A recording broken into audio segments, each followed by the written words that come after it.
Assalamualaikum warahmatullahi wabarakatuh.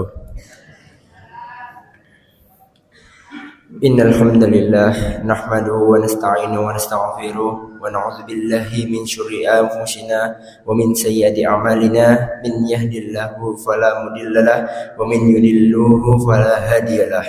Allahumma shalli wa sallim ala sayyidina Muhammad wa ala alihi wa sahbihi ajmain, amma ba'du. Untuk para jamaah salat subuh rahimakumullah yang selalu serta dimuliakan oleh Allah Subhanahu wa taala. Sebelum pertama-tama marilah kita panjatkan pujian puji syukur kepada kehadirat Allah Subhanahu wa taala yang telah memberikan nikmat sehat dan juga hidayahnya hingga kita bisa berkumpul di tempat yang berbahagia saat ini. Alhamdulillah. Dalam kesempatan kali ini saya diberikan kesempatan untuk Kuldum memberikan kuliah 7 menit terkait hal-hal yang ingin saya sampaikan, mungkin terkait Islam tentunya.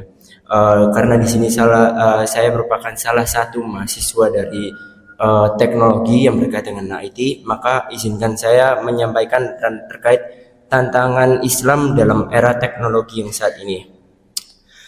Tentunya para hadirin yang kita semua ketahui, sampai saat ini teknologi akan terus-menerus berkembang, mulai dari yang paling kecil teknologi dalam kehidupan sehari-hari, HP, maupun yang paling besar tentang mungkin pertahanan negara dan lain-lain.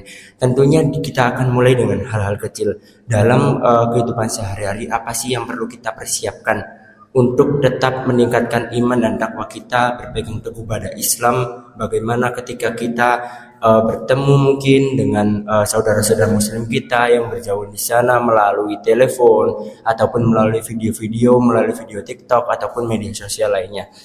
Oke, tentunya media sosial yang kita gunakan merupakan salah satu media sosial yang amat sangat luas karena bisa berhubungan dengan siapa saja, antar negara maupun antar kota maupun antar wilayah. Nah, oleh sebab itu apa sih yang harus kita persiapkan? Apa saja sih tantangannya?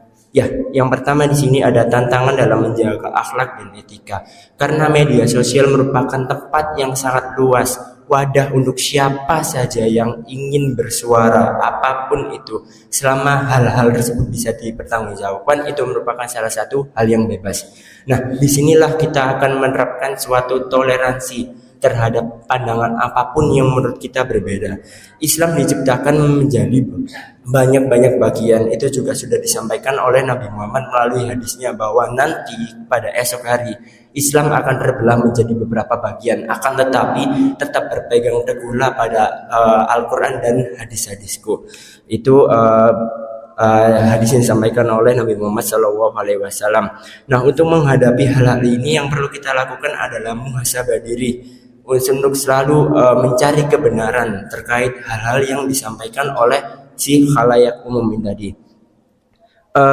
Dalam surat Al-Hujurat ayat 6 juga disampaikan, hai orang-orang yang beriman, jika datang kepadamu seorang fasik membawa suatu berita, maka periksalah dengan teliti agar kamu tidak menimpakan suatu musibah kepada suatu kaum tanpa mengetahui keadaannya, yang menyebabkan kamu menyesal atas perbuatanmu itu. Dalam kata singkatnya, kata ini kita kenali dengan hoax, berita palsu. Ini banyak beredar di sosial media.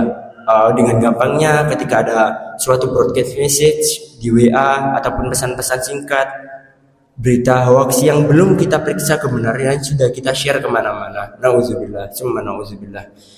Nah, untuk yang kedua yaitu ada tantangan dalam menjaga waktu. Nah, salah satu dampak negatif dengan adanya teknologi yaitu kita yang menjadi lupa waktu saat kita memegang gadget. Terkadang kita lupa dengan hal-hal ibadah kita. Terkadang ketika mendengarkan azan kita masih sibuk dengan bermain gadget kita. Nah, ini juga disampaikan pada Quran surat Al-Asr ayat 1-3 yang dimana Allah berfirman, demi masa sesungguhnya manusia itu benar-benar dalam kerugian kecuali orang-orang yang beriman dan mengerjakan amal soleh.